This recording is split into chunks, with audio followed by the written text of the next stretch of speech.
அனைவருக்கும் வணக்கம். சுப மாரிமுத்து, பாரம்பரிய திருவள்ளுவர் குல வம்சம், பிரசன்ன ஜோதிடர் சுப மாரிமுத்து. இந்த பதிவு உங்களுக்காக. இன்றைக்கு உங்களுக்கு ஒரு அற்புதமான ஒரு பதிவை இன்றைக்கி நான் உங்களுக்கு கொடுக்க போகிறேன். நிறையா கமெண்ட்ஸில் அவங்க கேட்குறது, ஐயா இந்த மாதிரி நிறையா கோவில்களுக்கு போகிறோம், கோவிலில் நம்ம எத்தனை முறை சுற்றணுங்கிறது தெரியலேன்னு.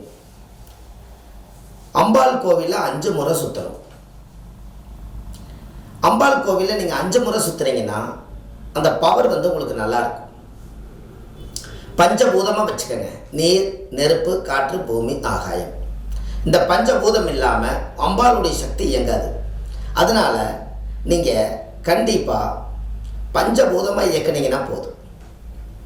சுவாமிக்கு தேங்காய் பழம், வெத்தலைப்பாக்கு, கல்கண்டு, சாமிக்கு பூ மாலை இதெல்லாம் வாங்கி அர்ச்சனை பண்ணி சாமி கும்பிட்டு வந்தாலே அற்புதமான ஒரு விஷயமா இருக்கும்.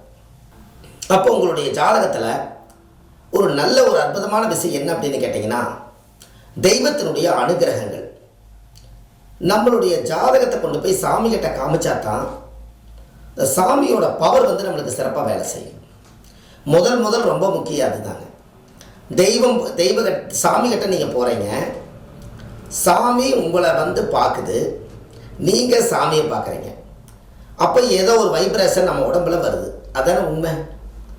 அப்போது உங்கள் ஜாதகத்தவே கொண்டு போய் சாமிகிட்ட காமிச்சா அந்த சாமி ஜாதகத்தை பார்த்தா அந்த ஜாதகத்தில் அந்த பார்வை படும்போது அந்த ஜாதகத்தில் இருக்கிற தோஷமெல்லாம் நீங்கும் அல்லவா.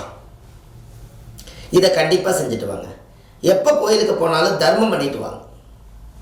ஏன்னா கோவில் வாசல் அந்த காலத்தில் தர்மங்கள் பண்ணுறதுக்காகத்தான் ஏழைவாழைகளில் ஒரு சில பேர் இருப்பாங்க. அவங்களுக்கெல்லாம் நீங்கள் தர்மம் செய்கிறதுல எந்த தப்பும் இல்லை.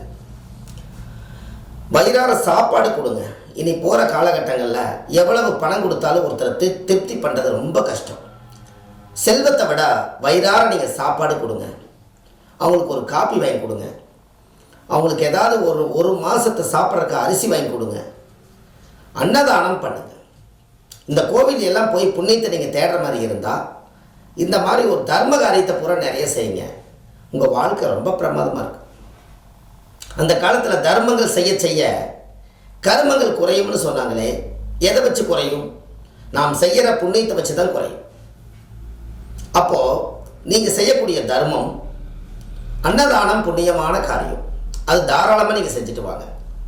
அம்பாள் கோயிலில் 5 முறை சுற்றி மனதார வேண்டி உங்கள் ஜாதகத்தை வச்சு பூஜை பண்ணிவிட்டு இப்படி நீங்கள் கும்பிட்டு வந்தீங்கன்னா உங்கள் வாழ்க்கையில் படிப்படியாக முன்னேற்றம் உண்டாகும். இப்படியெல்லாம் நீங்கள் செஞ்சு பாருங்கள். உங்களுடைய வாழ்க்கை ரொம்ப நல்லபடியாக சிறப்பான முறையில் இருக்கும். அடுத்த பதிவில் உங்களை சந்திக்கிறேன். உங்கள் சுப மாரிமுத்து. நன்றி, வணக்கம்.